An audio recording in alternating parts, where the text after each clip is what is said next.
मराठा समाजाच्या आंदोलनानंतर मुख्यमंत्री देवेंद्र फडणवीस यांनी मराठा समाजाच्या मागण्या मान्य करत हैदराबाद जी आर काढला आणि दुसऱ्या बाजूला छगन भुजबळ हे सरकारमध्ये कॅबिनेट मंत्री असूनही उघडपणे विरोध करतायत, आंदोलन करायला रस्त्यावर येत आहेत आणि याच वेळी त्यांच्या बेनामी संपत्तीच्या केसला पुन्हा हवा दिली गेली आहे.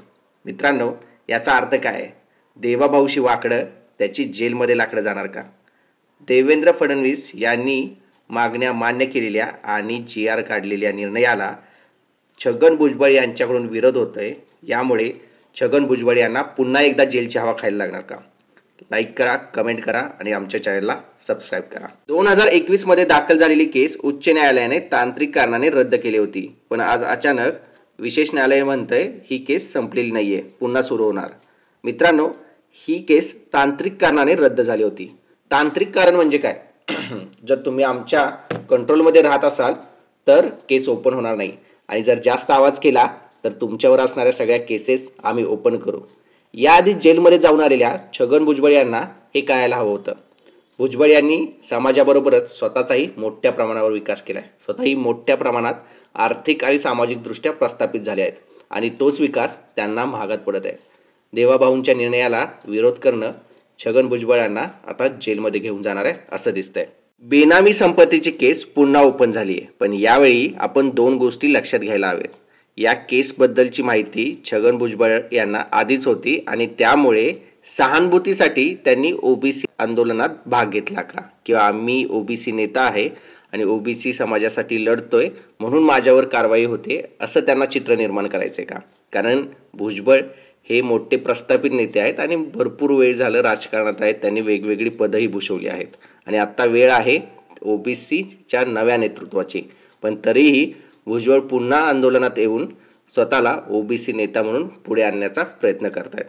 आणि दुसरं कारण असं असू शकतं की देवेंद्र फडणवीस यांनी घेतलेल्या निर्णयाला छगन भुजबळ हे उघडपणे विरोध करतायत, आंदोलनाची भाषा करतायत आणि त्याचमुळे ही केस पुन्हा ओपन झाली आहे का? आणि याचबरोबर या केसमध्ये असणारे पुरावे किंवा त्याबद्दलची सत्यता ही न्यायालयाला कळाली असेल आणि त्यांनी ही केस ओपन केली असू शकते. जर सरकारमध्ये राहून, सरकारमध्ये कॅबिनेट मंत्रिपदावर राहून राजीनामा न देता आंदोलन किंवा सरकार निर्णयाला विरोध करत असाल तर तुमच्यावरती ॲक्शन होणार, हाच यामागचा संदेश आहे का? सत्तेविरोधात गेलात तर जेलमध्ये जायची तयारी ठेवा आणि जर हे खरं नसेल तर भुजबळांनी केस कोर्टात लढून स्वतःला निर्दोष सिद्ध करावं. कारण समाजानेही पाहायला हवं की त्यांचं आंदोलन खरंच ओबीसीसाठी होतं की फक्त स्वतःचं राजकीय अस्तित्व वाचवण्यासाठी.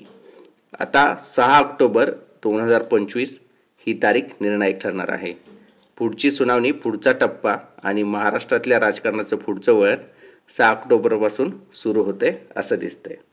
हा फक्त भुजबळांच्या केसचा नाही तर हा स्पष्ट संदेश आहे की सत्तेत असाल तर विरोध केला तर कायद्याची फाईल तुम्हाला उघडून दाखवू शकतो.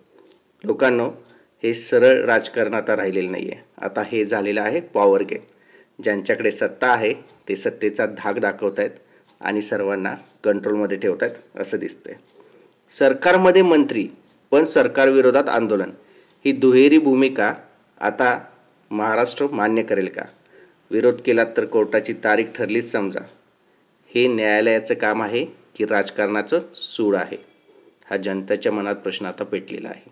आता पाहूया हे बेनामी संपत्तीचं प्रकरण नेमकं काय आहे. आयकर विभागाने 2021 मध्ये छगन भुजबळ, त्यांच्या कुटुंबीय आणि त्यांच्या काही कंपन्यांविरुद्ध Armstrong infrastructure private limited, Devisha construction private limited या कंपन्यांविरुद्ध बेनामी व्यवहारांच्या आरोपातून प्रकरण सुरू केलं होतं. उच्च न्यायालयाची क्रिया त्यानंतर सुरू झाली. मुंबई उच्च न्यायालयात ही केस तांत्रिक कारणामुळे रद्द झाली होती.